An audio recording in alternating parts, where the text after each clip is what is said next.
church arise and put your armor on. Hear the call of Christ our captain. For now the weak can say that they are strong in the strength that God has given. With shield of faith and belt of truth, we'll stand against the devil's lies. An army bold, whose battle cry is love, reaching out to those in darkness. 찾으셨으면 한음성으로 우리 봉독하겠습니다. 역대하 7장 14절.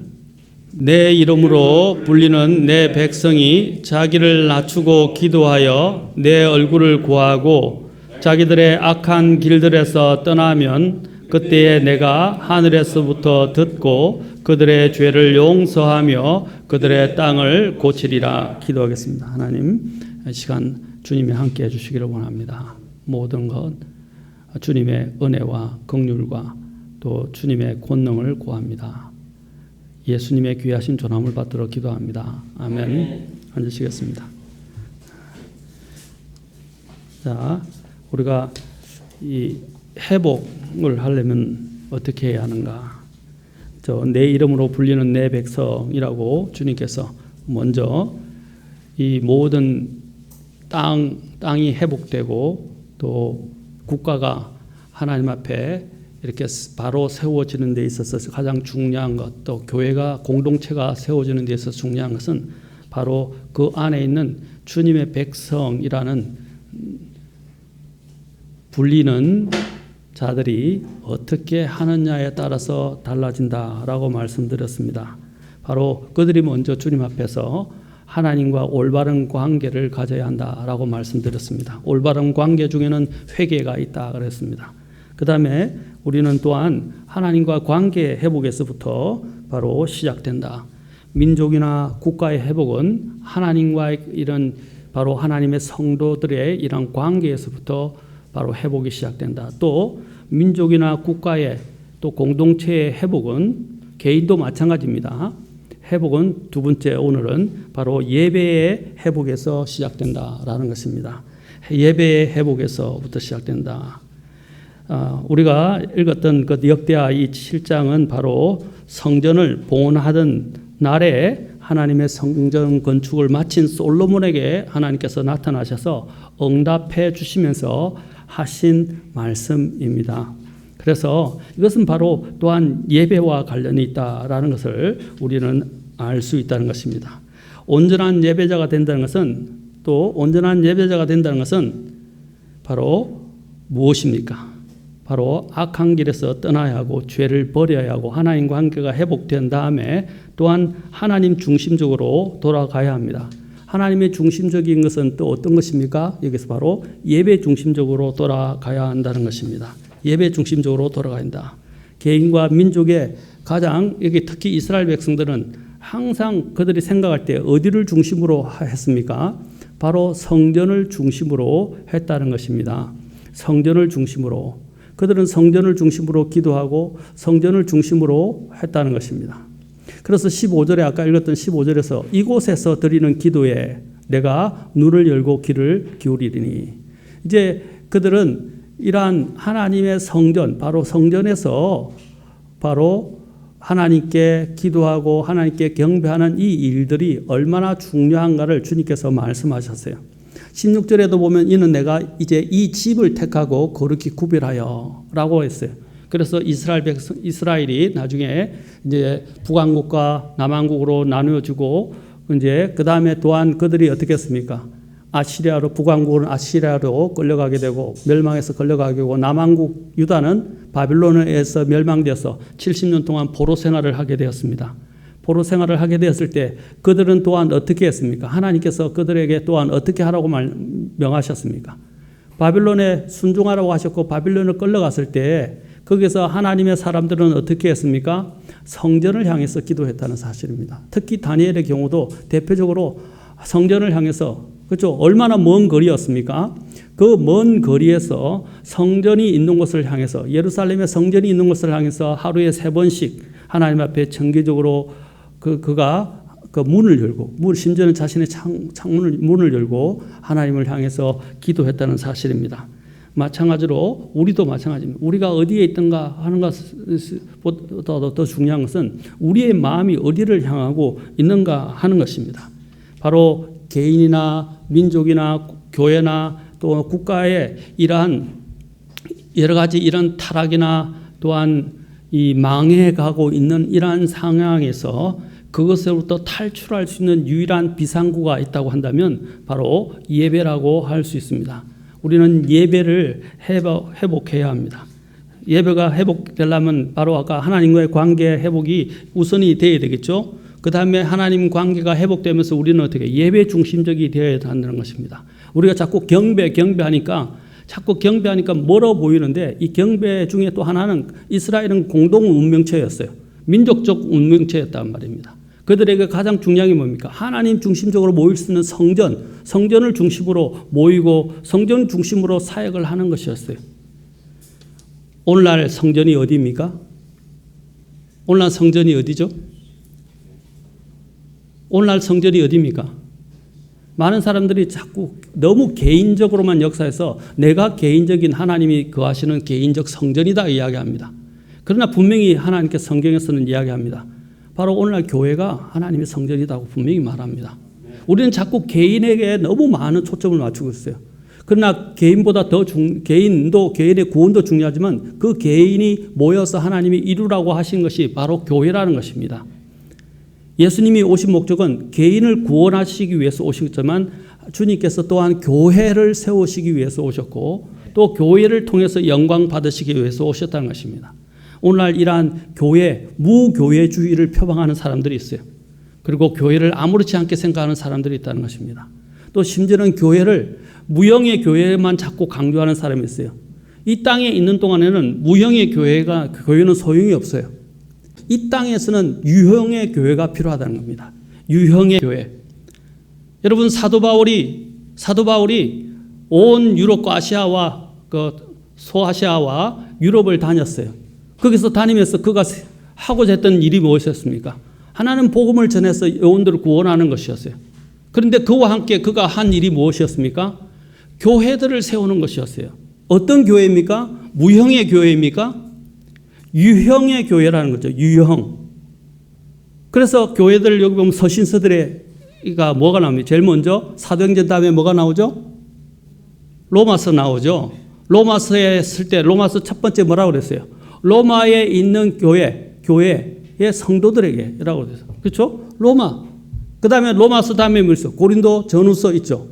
갈라디아서도 있죠. 다 뭐라고 그랬어요? 특히 갈라디아서는 지방이 워낙 크기 때문에 북갈라디아, 남갈라디아 이렇게 갈라디아 지방이 컸어요. 그래서 그 갈라디아 지방에는 또 그 지방에 여러 교회들이 있어요. 거기 보면 갈라디아에 있는 교회들에게라고 되어 있단 말입니다. 교회들에게.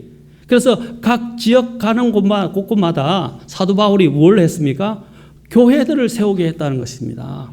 그것은 유형의 교회, 무형의 교회가 아니래요. 그런데 많은 사람들이 무형의 교회만 자꾸 이야기를 하면서 유형의 교회를 무시하고 있다는 거죠. 오늘날 여러분들이 여기에 모인 이유가 뭡니까? 우리가 바로 유형의 교회를 세우기 위해서입니다. 또 유형의 교회도 여러 종류들이 있어요. 섬기는 것마다 다 다르고 교리마다 다 달라요. 우리는 어떤 것들을 주장해 성경 자체가 교리고 우리는 성경대로 믿고 성경대로 실천하고 성경이 원하는 대로 순종하고자 하는 교회입니다. 그러면 하나님의 말씀하신 대로 그것에 순종해서 우리가 모여진 것이 바로 우리는 독립침례교회라는 형태로 모여지고 있는 것입니다. 그것이 가장 성경적이라고 믿기 때문에 또 그것이 하나님의 말씀에 순종하는 방법이라고 생각하기 때문에 우리는 다른 곳에 가지 않는 거예요. 다른 곳에도 구원이 없다 이런 말을 하는 것이 아니에요. 어떤 사람들은 그렇게 이야기합니다. 또 우리 교회 외에 독립침례교회 외에는 구원이 없다 이런 말을 하는 게 아니에요. 구원의 문제가 아니라 구원받은 이후에 어떻게 하나님께 바르게 순종할 것인가 하는 문제가 바로 우리 침례신앙을 가진 것. 그 다음에 침례신앙 가운데서도 독립침례교회를 가지고 하나님 앞에 섬기는 것을 이야기하는 것입니다. 독립침례교회는 교단이 아니에요. 우리의 교회의 머리는 예수님이란 말입니다. 예수님을 우리는 섬기되 성경이 말씀하신 대로 섬기는 것이 독립침례교회예요. 그것이 가장 성경적이기 때문에 우리는 독립침례교회를 부르짖는 것입니다. 미국에서 1950년대, 40년대, 50년대 가장 거대한 이런 싸움들이 일어났어요. 물론 1800년대 말에 이런 자연주의가 들어오기 시작하고 하나님을 대적하는 이런 이론들이 막 이제 확산되기 시작했어요. 창조론과 진화론의 문제가 대두되면서 이제 하나님을 부정하고 하나님의 창조를 부정하기 시작하고 하나님의 근본적인 교리를 그렇죠 공격하는 이제 무리들이 신학의 이름으로 나타나기 시작했어요. 그때 이제 여러 가지 혼란 가운데 있으면서 또 거대한 움직임이 일어났는데 그것이 뭐냐면 미국에서 교단적인 움직임이에요. 그러니까 다시 기독교가 개교회주의를 표방한 거고 그 다음에 교회끼리 그냥 친교회를 하는 거예요. 친교, 펠로십을 하는 거예요. 그런데 펠로십이 아니라 교단을 형성하기 시작한 거예요. 교단. 그래서 여러분이 잘 알고 있는 찰스 스펄전 목사님 아시죠? 영국의 태버나클 교회를 가장 큰 교회를 했던 교회였습니다. 그 목사님이 그 스펄전 목사님이 워낙 큰 교회를 이제 사람들이 몰려드니까 어쩔 수 없이 큰 교회를 하셨는데 그 목사님의 전기를 읽으면 여러분 아시겠지만 downgrading controversy라고 해서 내리막길 논쟁이라고 일명 한국말로 번역한다면 내리막길 논쟁이라고 하는 것들이 벌어집니다. 그것이 왜 일어나냐 그러냐면 바로 미국에 있는 침례교회가 이제 침례교회가 독립적이었는데 교단을 형성하기 시작했어요. 그래서 미국 침례연맹이라든지 미국 그 교회 연맹을 만들기 시작했어요. 그래서 스펄전 목사님 하면 한국에서 목사님들 중에 모르는 사람이었어요. 모르면 간첩이에요. 그건 목사님이 아니에요. 그 정도로 유명한 분이라는 거죠. 누구든지 스펄전에 있었던 다 듣고 다 알고 있어요. 그 스펄전 목사님이 미국에 있는 침례연맹하고 같이 싸움을 하기 시작했어요. 그냥 싸우는 게 아니라 바로 성경적인 교리 논쟁을 하기 시작했단 말입니다. 왜? 그분은 독립침례교회 신앙을 갖고 있었고 성경적인 독립침례. 그 다음에 미국에서는 교단을 형성하기 시작했다고요. 이제 그 뒤에 이러한 또 싸움이 계속되면서 또 유명한 분이 프랭크 노리스라는 목사님이 나타나기 시작했어요. 이제 그분이 또 엄청난 이런 교단과 전쟁을 벌였어요. 침례교회인데 이제 침례교회가 북침례교회, 이제 남침례교회 이렇게 생기기 시작하면서 이제 생기기 시작했어요. 그런데 성서침례교회라고 이제 우리가 보통 이야기하는데 원래는 그것이 독립침례교회, 그 독립침례교회들이 생성이 되었는데 이제 이것들이 죄송합니다. 이제 이자들이 이제 또 교단을 형성하기 시작해요. 침례교 중에도 교단을 형성하기 시작했어요. 그래서 교단을 형성하기 시작하니까 또 싸움이 일어나게 된 거예요. 그래서 성경적인 교단이 아니라 성경적인 독립침례교회를 하게 돼서 그때 바이블 베프티스트 처치, 이게 뭐냐면 성경침례교회라는 거예요. 일종의 성경침례교회 또는 독립침례교회예요. 그것이 바로 지금 변질되어 있는 성서침례교회의 전신이라는 겁니다. 제가 변질됐다고 하니까 충격을 받는 분들이 많은데 미국의 BBF는 더 이상 성경적으로 하시는 목사님들은 BBF에 가담하지 않습니다. 한국도 마찬가지예요. 이 설교를 들으시는 어떤 성서침례교회 목사님들은 굉장히 기분 나쁠 수 있지만 그것은 사실이에요.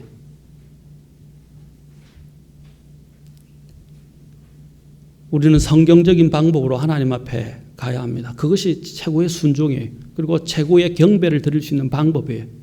하나님이 경배를 드릴 때 우리가 원하는 방식으로 하나님께 경배를 드리는 게 아니에요. 하나님이 원하는 방법으로 경배를 드리는 거예요. 그런데 사람들은 자꾸 어쩌면 자기들이 원하는 방식대로 경배를 드리기를 원하고 그러한 방식으로 경배를 어떤 이런 예배 형식을 만들기를 원하는 거예요. 그게 일종의 종교적인 이 사람의 욕구에서부터 비롯되는 거예요. 우리는 알아야 돼요. 하나님 중심적으로 돌아가야 돼요. 하나님이 원하시는 게 뭔지 성경을 통해서 우리는 알아야 돼요. 그리고 그렇게 나아가야 돼요. 그리고 그 신학을 우리는 지켜야 된다는 것입니다. 왜냐하면 전에도 말씀드렸지만 그리스도인들은 경주를 하는데 어떻게 경주해야 된다고요? 규칙대로 경주해야 된다는 거죠. 규칙이 어디에 있어요? 성경에 있잖아요. 그런데 제가 안타까운 게 뭐냐면 우리 교회도 한번 보십시오. 이제 제가 여기서 후임으로 왔지만 지금까지 교회가 40년이 넘은 이제 40년이 훨씬 넘었는데도 이 세대들을 보십시오. 이 세대들 중에 부끄러운 이야기지만 이 세대들 중에 지금 교회에 남아서 교회에서 믿음 생활을 제대로 하고 있는 사람이 얼마나 됩니까? 특히 여기 나이 드신 분들도 계시고 이제 우리 교회에 계신데 그 자녀들 보십시오. 교회에서 태어나고 자랐지만 다 떠나갔어요. 침례 신앙을 가지고 남아있는 사람들이 몇 사람 없단 말입니다. 무슨 일이 일어나고 있습니까? 우리 자녀들에게 지금 여기 있는 이제 중년층에 있는 자녀들에게는 그런 일이 안 일어날 것 같아요. 지금 나이가 드신 이제 60세를 넘으신 분들은 그 자녀들이 다 장성했는데 이제 장성한 자녀들을 보면 제대로 여기 남아있는 사람이 없어요. 어떻게 된 거예요? 우리 같은 믿음의 신앙을 가지고 그 교회에서 신앙생활을 하고 있나요? 아니잖아요. 다 떠나갔어요. 다 일반 교회를 가도 이제 교회를 안 다니고 있어요. 제대로 신앙생활을 안 하는 거예요. 그래 놓고 하나님을 믿는다? 또 하나님을 뭐 구원받았다? 교회 생활도 안 하고 신앙생활도 안 하면서 구원받았다고만 이야기해요. 저는 구원받았는지 의심스러워요. 진짜 구원을 받았다면 그럴 수가 없어요. 근데 에이 목사님 아니에요. 여러분 성경을 잘 보세요. 구원받은 사람은 구원받은 이후로부터 삶이 달라지기 시작합니다. 비록 완전하지는 못하지만 부족하지만 늘 하나님 앞에 하나님에 대한 마음을 잊어버릴 수가 없어요. 왜냐하면 그것은 너무나 큰 사건이기 때문에 구원이라는 것은 정말 일대 인생에 있어서 가장 큰 변혁 또는 완전히 변화의 시간이기 때문에 터닝 포인트란 말입니다. 자기의 생일을 다 모두 다 기억하잖아요. 생일 기억 안 하는 사람이 있나요? 심지어는 가난한 자, 어린 자, 또 심지어는 있는 자, 없는 자 모두 다 생일은 다 기억해요. 물론 죄송하지만 뭐 버림받았던 사람들도 있고 자기의 생일을 모르는 사람들도 있어요. 안타까운 마음이죠. 그러나 영적으로 정말로 태어난 사람은 자신들이 언제쯤에 태어났다는 걸 안단 말입니다. 그것은 무엇입니까? 영적 대전환점이라는 거죠. 인생이 완전히 변화된 시기란 말입니다. 그걸 어떻게 잊을 수가 있냐 말입니다. 그거에 또한 그것을 잊어버리지 않는 뿐 아니라 그것에 대한 감사도 잊어버리지 않는다는 거죠. 절대로. 그러면 하나님 앞에서 올바른 길을 갈 수 있어요. 항상 우리의 출발이 어떻게 되는지를 우리는 항상 기억해야 합니다. 그게 바로 갈보리 십자가예요. 우리는 갈보리 십자가를 늘 기억해야 내 정체성, 내가 어디로 가고 있는지를 분명히 알 수 있는 거예요. 근데 많은 사람들이 그걸 모르고 있어요. 잊어버리고 살고 있다는 것입니다. 그러니까 이제 가다가 탈락하는 거예요. 여기 있는 우리 성경에 나온 지난 우리가 설교 시간에도 봤듯이만 데마와 같은 사람들이 있고 롯의 아내와 같은 사람이 있고 데마와 같은 사람이 있다는 거죠. 세상을 사랑해서 떠나가 버리게. 근데 부끄럽게도 그의 이름이 성경에 세상을 사랑해서 하나님의 사역을 저버리고 바울을 저버리고 떠나가 버린 도망가 버린 거죠. 배교한 거죠. 그 이름이 부끄럽게 기록되어 있다는 거죠. 마찬가지로 하나님의 그 위에 하나님이 다 기록해 놓고 계시다는 거죠. 거기서 어디서 오는가? 예배가 제대로 회복이 안 됐기 때문에 예배를 가르치지 않기 때문에 우리 자녀들에게도 마찬가지예요. 세상의 공부와 세상의 예의를 차리는 것에 대해서는 아이들을 그렇게 가르치면서도 아이들에게 예배의 중요성, 예배에서 어떻게 하나님께 경배하고 하나님을 두려워하고 하나님을 존중하고 하나님을 사랑하는 것을 계속 가르쳐야 되는데 그냥 애들을 닥달만 하고 애들을 그냥 때리기만 하고 애들을 막 무조건 몰아세우기만 하면 안 된다는 것입니다. 부모가 본을 보여야 되고 그것이 얼마나 소중하고 얼마나 귀한 것인지를 보여야 된다는 거죠. 이스라엘의 명맥을 유지할 수 있었던 것은 무엇입니까? 물론 이스라엘도 타락했어요. 그러나 이스라엘의 생명을 유지하고 계속 그래도 여호와 하나님을 찾을 수 있게 됐던 것이 이유가 무엇입니까? 그래도 성경을 가지고 부지런히 아이들을 가르쳤기 때문이에요. 그게 유대인의 학습법이잖아요. 그래도 떨어져 나간다는 거죠. 그러나 그 안에서 살아남아 명맥을 유지하는 사람을 성경은 뭐라고 말합니까? 일명 남은 자라고 해요. 신학적으로도 하고 성경으로 이스라엘의 남은 자라고 이야기하는 거예요. 렘넌트, 그들의 남아있는 자들이 이제 나중에 다시 주님을 찾게 된다는 거죠. 우리 아이들에게 뭘 가르쳐야 됩니까? 세상에서 공부 잘하는 것, 뛰어난 것, 성공하는 것, 그것을 나쁘다고 전 말씀드린 게 아니에요. 성공해야 돼요. 세상에서 뛰어난 영을 가지고 우리가 보여줘야 돼요. 그런데 아이들이 공부를 잘해서 먹고 살고 편안하고 돈 많이 벌고 그렇게 편안한 삶을 누리는데 목표를 두고 있단 말입니다.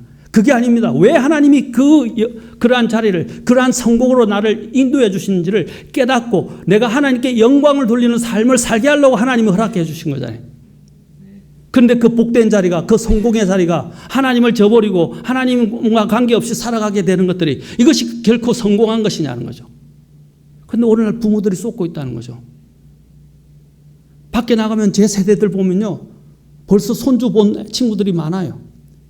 또 많은 목사님들 가운데서 이미 손주 본 분들도 계세요. 우리가 잘 아는 임 목사님도 이미 손주 2명이나 봤잖아요. 저보다 나이가 훨씬 적어요.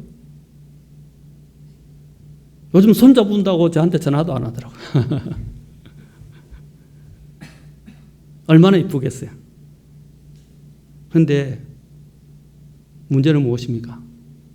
밖에 나가면 임 목사님은 다르시겠지만 다른 분들을 보면 나는 다 뭐 자식 자랑할 수 없는 사람들은 그 자리에 끼지도 못해요. 민망해가지고 말할 게 없으니까 못 가는 거예요. 근데 자식이 잘 되고 좋은데 대기업 취직하고 뭐 좋은 자리에 가고 공무원 합격하고 뭐 이렇게 탁 하면 막 나와서 자랑을 하는 거예요. 다 뭐 자랑이 다 자기 자녀, 대부분 자녀 자랑이에요. 근데 어떻게 신앙생활 하십니까? 어느 교회 다니십니까? 믿음 생활은 잘하고 있습니까? 물으면 대답을 못해요. 얼마나 부끄러운 일입니까? 우리는 어떤 자녀로 만들어야 됩니까? 아까 말했죠. 하나님 앞에서 회복되는 것은 예배를 회복하는 거란 말입니다. 오늘 주님께서 솔로몬을 통해서 말한 게 뭡니까? 예배와 관련해서 말씀하고 계시다는 거죠. 예배와 관련해서. 성전은 어떤 곳입니까? 성전. 오늘 교회가 성전이에요. 성전은 어떤 곳입니까? 하나님을 예배하고 경배하는 곳입니다. 맞습니까? 우리가 하나님의 그 성전을 사모해야 되는, 특히 교회가 지금 하나님의 성전인데 성전을 사모해야 되는 이유가 뭡니까? 하나님이 임재하는 장소이기 때문입니다. 이스라엘 백성들도 하나님이 거기서 영광이 그곳에 내려오셨고 또 하나님께서 그곳에 임재하셨기 때문입니다. 바로 하나님의 임재를 말하는 거예요. 여러분 에스겔서를 보면 에스겔서 이제 8장부터 11장에 걸쳐서 어떻게 됩니까? 하나님의 영이, 그렇죠?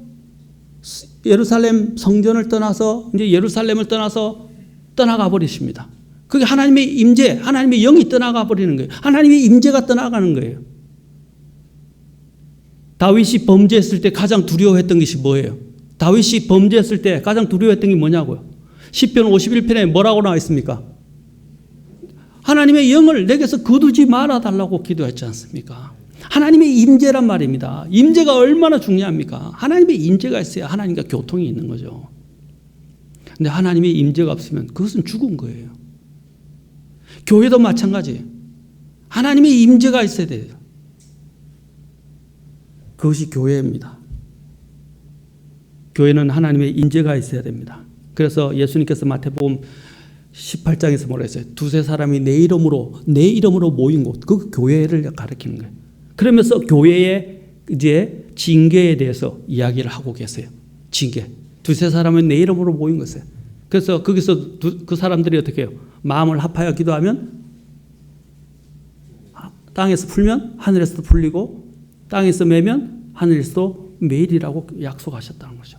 교회의 기도를 이야기하는 거예요. 여러분들은 지금 교회의 기도의 시간에 나왔죠. 교회의 기도의 시간에 나와야 돼요. 근데 많은 그리스도인들이 안 나와요. 그냥 어떻게 구분이 됐는지 일반 교회도 그래요. 저는 참 안타까워요. 대예배, 소예배, 수요, 그냥 기도회 이렇게 정해놓은 거예요. 그러니까 대예배는 참석해야 된다고 생각을 해요. 근데 오후 예배나 수요 예배는 대예배가 아니라고 생각해서 아무렇지 않게 생각해. 아니란 말입니다. 대예배, 소예배가 어디냐고요. 다 똑같은 예배예요. 특히 수요일은 기도하러 모이는 곳이잖아요. 나중에 제가 기도에 대해서 이야기할 겁니다. 다 하나님 앞에 경배하러 오는 거예요. 일주일에 주일만 가지고는 안 돼요. 수요일 날도 모여야 돼요. 같이 또 기도해야 됩니다. 특히 오늘날 같은 코로나 시대에, 또 나라가 이렇게 위태로운 시대에 우리는 더 기도해야 돼요.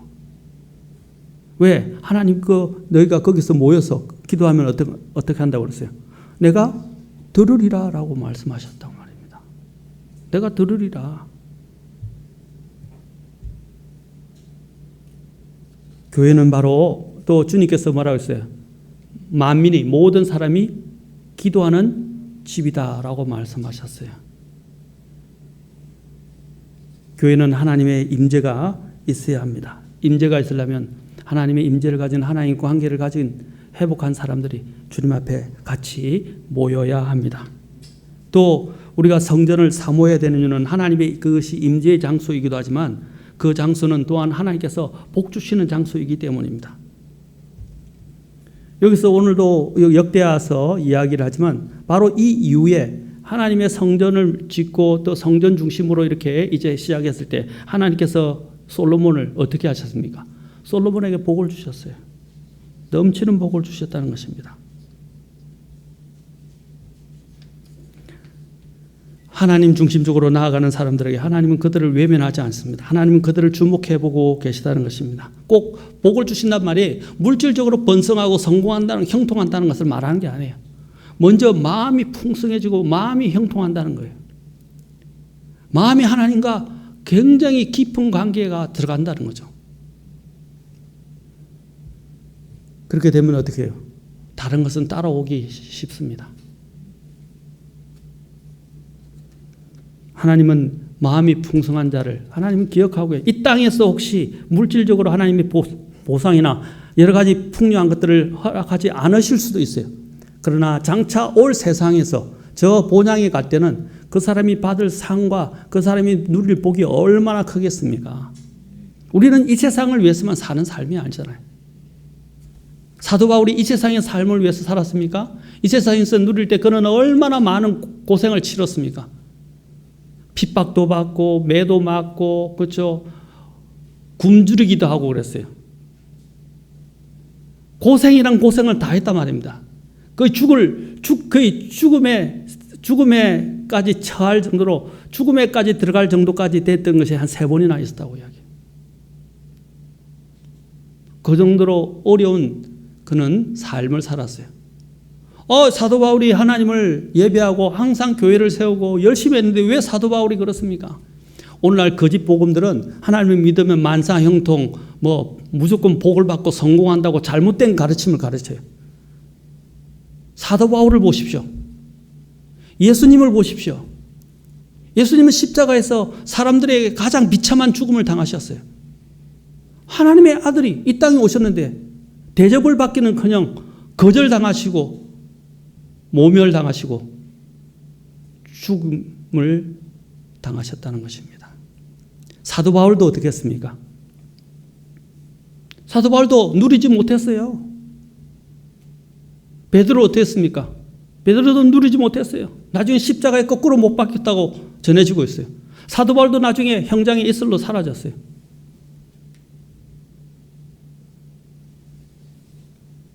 예수님을 믿는다는 것이 이 땅에서 반드시 형통하다는 것을 가르치지는 않습니다. 물론 하나님이 특별한 목적이 있어서 그 사람을 부하게 하시고 형통하게 하시고 성공하게 하시고 또 주님을 빛내게 하실 수도 있어요. 그런데 우리는 잘못된 게 뭐냐면 내가 이 게임에서 이겨야 되고 여기서 성공해야 되고 여기서 잘 돼야만이 하나님께 영광을 돌린다는 이러한 개념들이 너무 기독교에 팽배해져 있어요. 그런데 이상하게 그런 분위기가 너무 팽배하다 보니까 교회 안에서도 자녀가 잘 되고 어디에 좋은 학교 들어가고 좋은 직장 들어가고 그렇게 막 의기양양해가지고 막 펴고 다니고 그렇게 하지 못한 자녀들은 그 부모들은 말도 못하고 교회 내에서 그런 일들이 일어나고 있다는 거죠.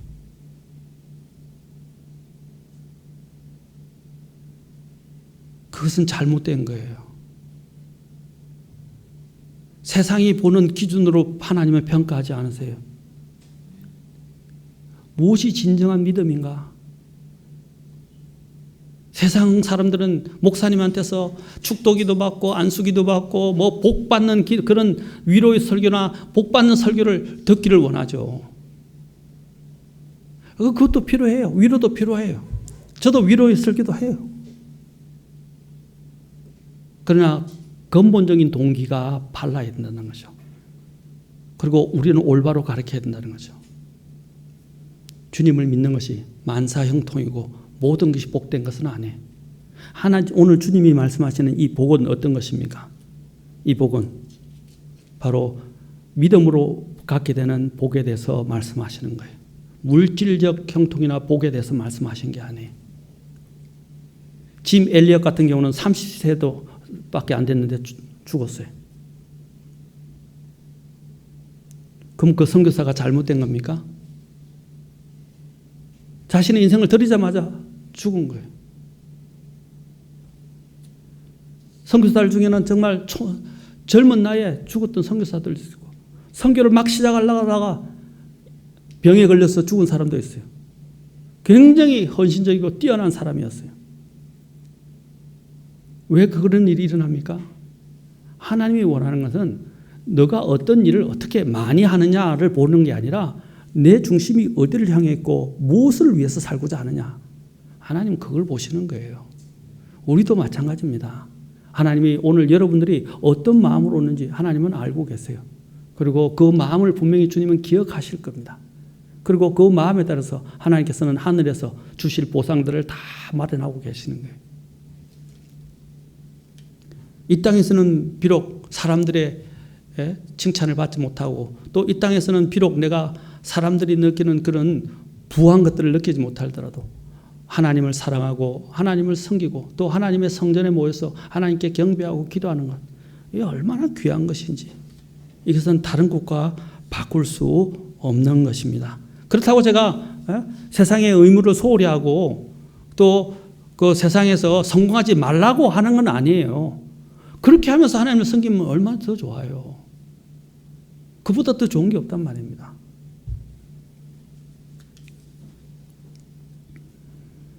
우리는 또한 잘못된 것 중에 하나가 예배를 형성하는 데 있어서 그냥 교회만 나오면 된다라고 생각하는 사람들이 있어요. 아닙니다. 아까도 얘기했죠. 교회만 나오는 게 아니라 하나님이 그 마음의 믿음을 가지고 나와야 돼요. 믿음을 가지고 나와야 된다는 것입니다. 교회 나올 때 믿음을 가지고 나와요. 믿음이 없이 그냥 나오면 아무 효과도 없고 소용도 없는 거예요. 하나님 기억 안 하세요. 그러니까 불쌍한 거예요. 그건 불쌍한 거라고요. 하나님이 기뻐하시는 것은 믿음으로 드리는 겁니다. 그래서 믿음이 없이는 히브리서 11장 6절에서 말해요. 믿음이 없이는 하나님을 기쁘시게 할 수 없나니.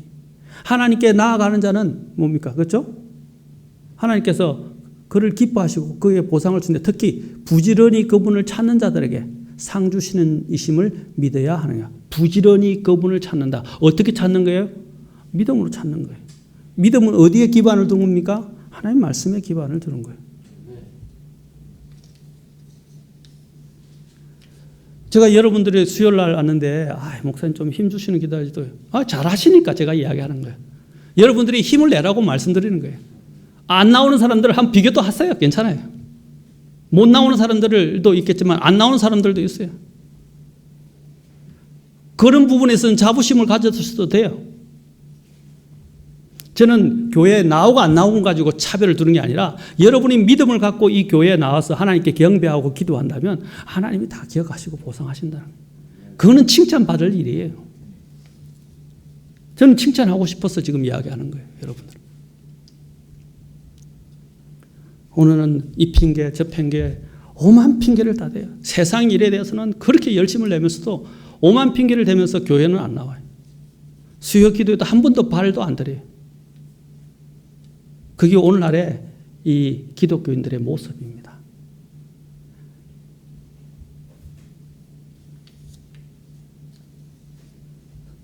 주님 앞에 나오는 것은 결코 헛된 일이 아니고 또한 부끄러운 일이 아닙니다. 우리는 예배를 회복해야 합니다. 예배를 사모하는 마음을 가져야 합니다.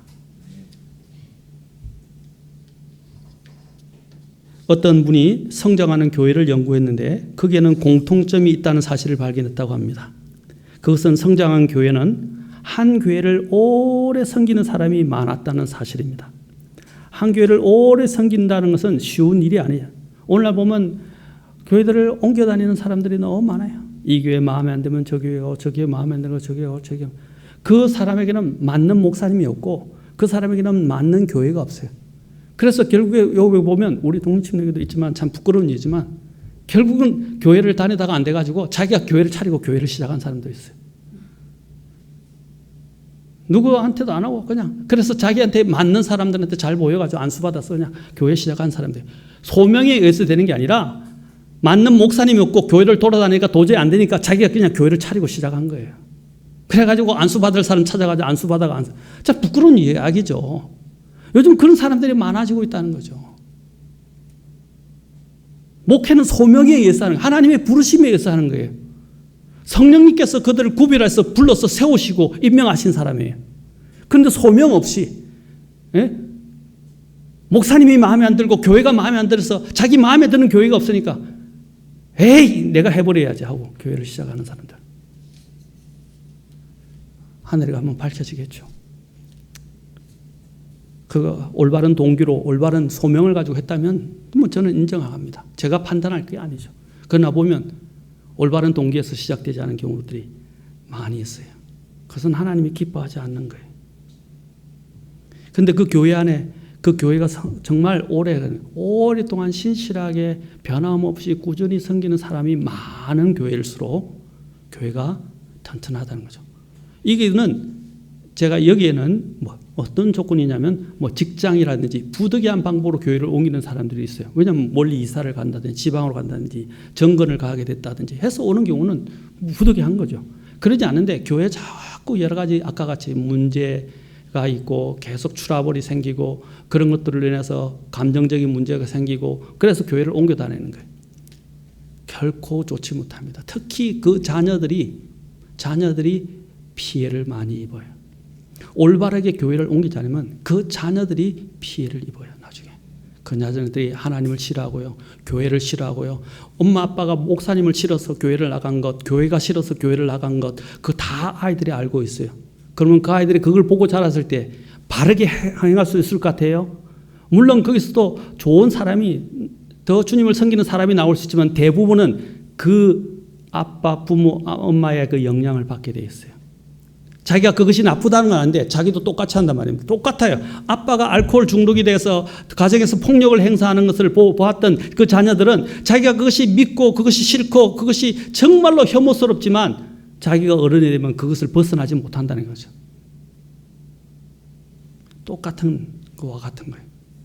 교회도 마찬가지입니다. 교회는 함부로 옮겨 다니는 거 아니에요.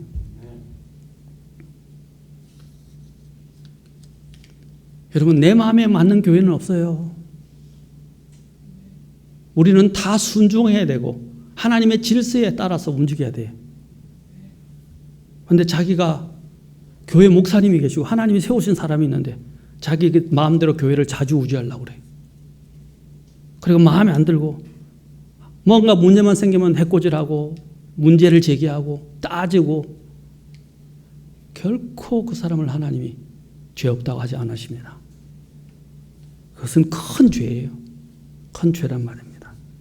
우리는 교회를 소홀히 여기는 사람들이 너무 많아요. 교회를 결코 소홀히 여기서는 안 됩니다. 바로 교회는 진리의 터이고 그렇죠? 기둥입니다. 진리가 서야 되는 곳입니다. 교회는 하나님의 임재가 있어야 됩니다. 교회는 하나님의 영광이 드러나야 합니다.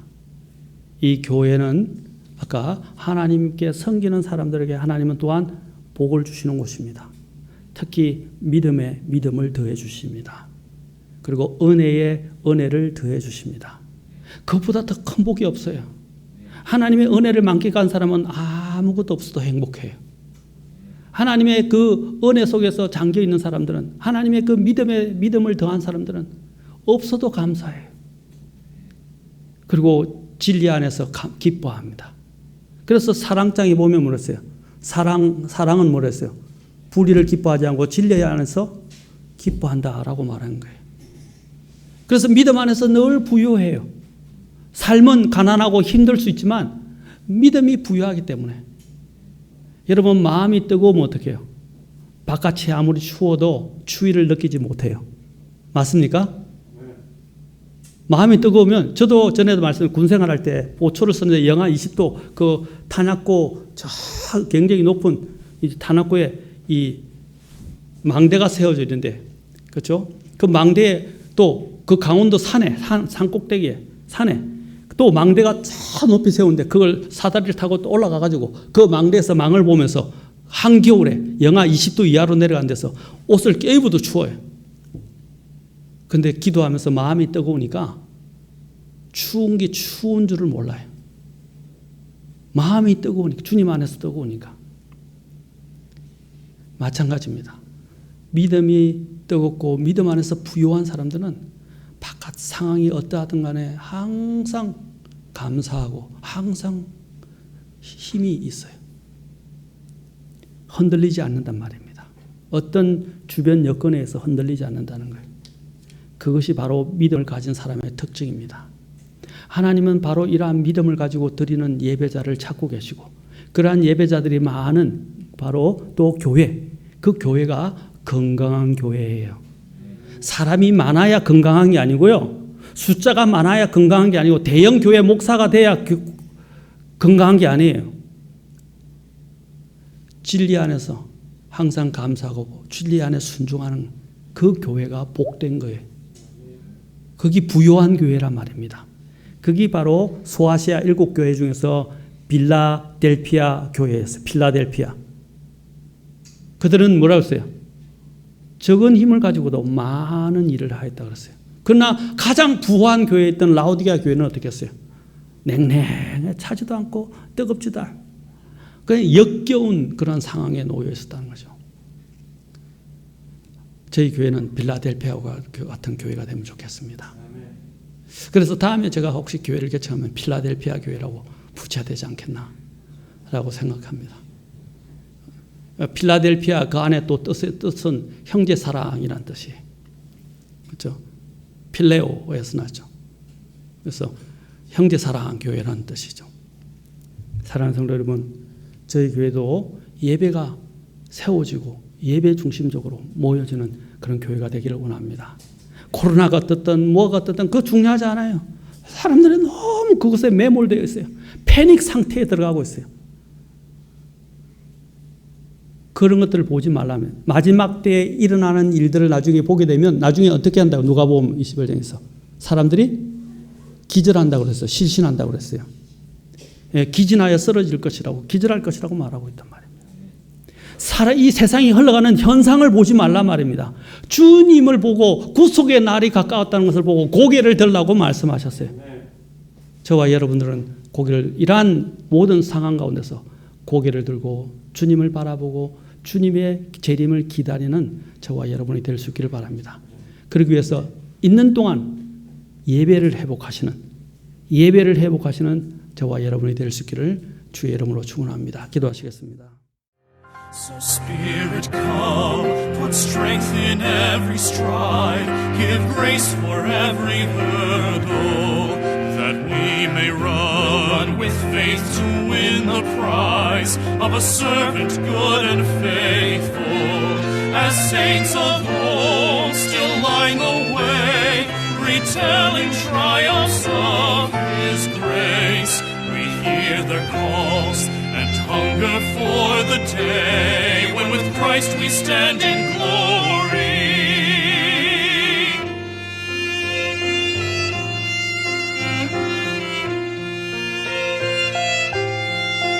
When with Christ we stand in glory.